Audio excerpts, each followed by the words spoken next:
From a woman winning $1 million and not telling her husband about it, to people that won big and blew it all on cars and drugs, we take a look at 15 stupid lottery winners. Number 15. Denise Rossi.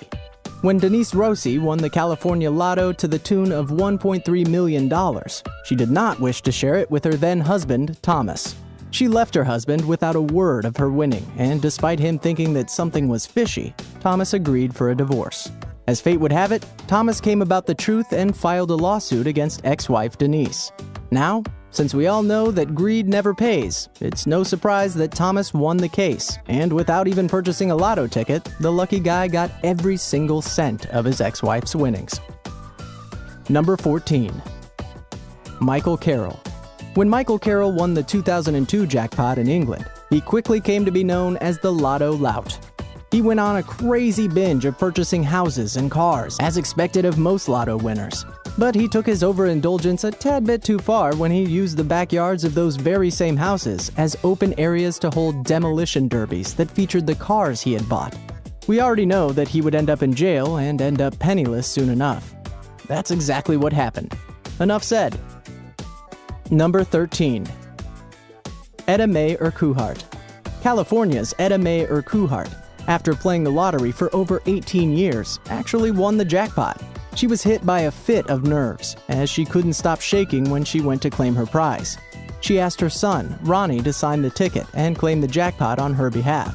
Greed, however, can overpower even the closest of relations. And to Etta's disbelief, Ronnie claimed the jackpot as his own and went on a spending spree with the money he had claimed.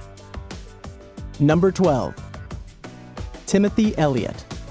Timothy Elliott had always wanted to win the lottery at any cost, and he was caught in an armed robbery once, which he only undertook in order to get money to buy lottery tickets.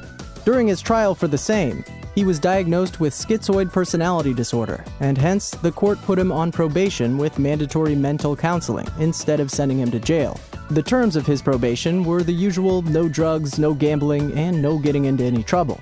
When he finally lucked out in 2011 and won his $1 million, he was arraigned for breaking the terms of his probation. Thankfully, the court asked him to make a moderate restitution and let him keep the rest of his winnings. Number 11. Ian Galtres. We have heard about all the stories out there, where lottery winners have misplaced their winning tickets only to have to go on a massive treasure hunt to retrieve them. Most of them claim to have rifled through their trash, retraced their steps, and even went so far to turn their houses upside down in search for them. Ian Galtres, an engineer from Merseyside, faced the very same emotions when he realized that he had lost his winning £1 million lottery ticket. How did he know for sure? Well, because he had purchased another ticket for his girlfriend, and it was just one digit away from his, which of course turned out to be the winning one when he had lost it. Number 10. Americo Lopes.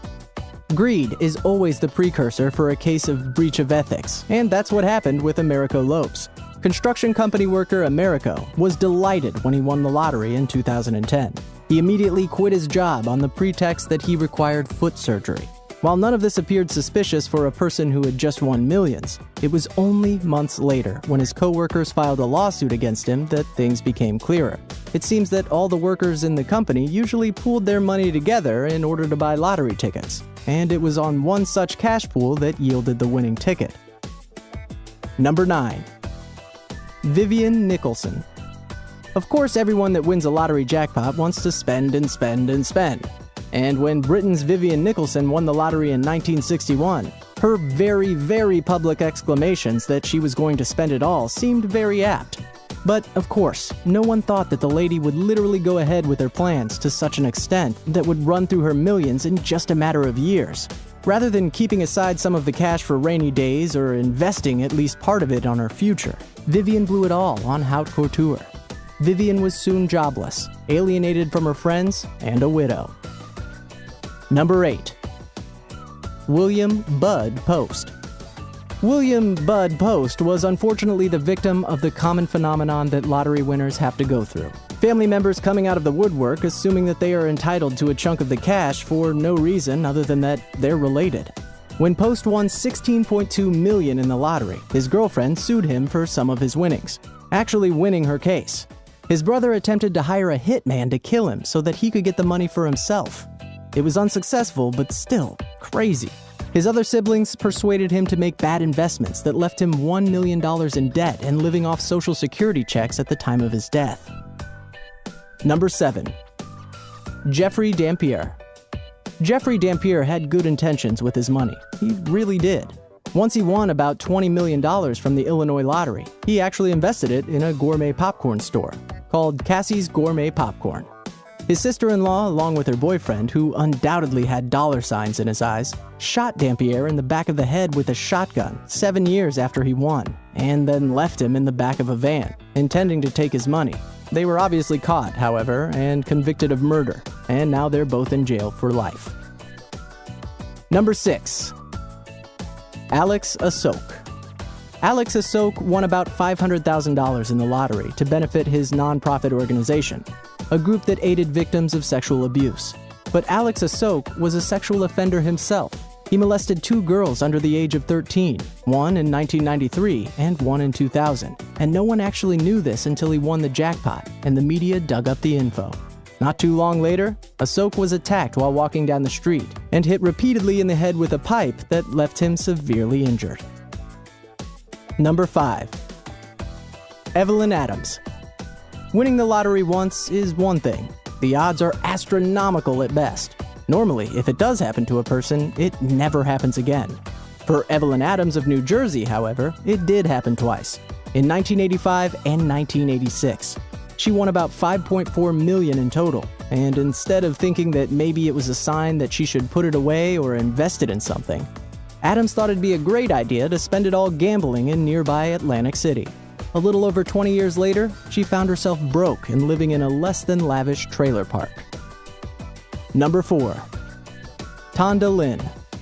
Former Waffle House waitress Tonda Lynn thought she could easily get away with keeping her millions from being shared with 2 of her waitress colleagues, when the 3 of them had verbally agreed to share the winnings if any of them ever won from tickets that they got as gifts from the joint's patrons.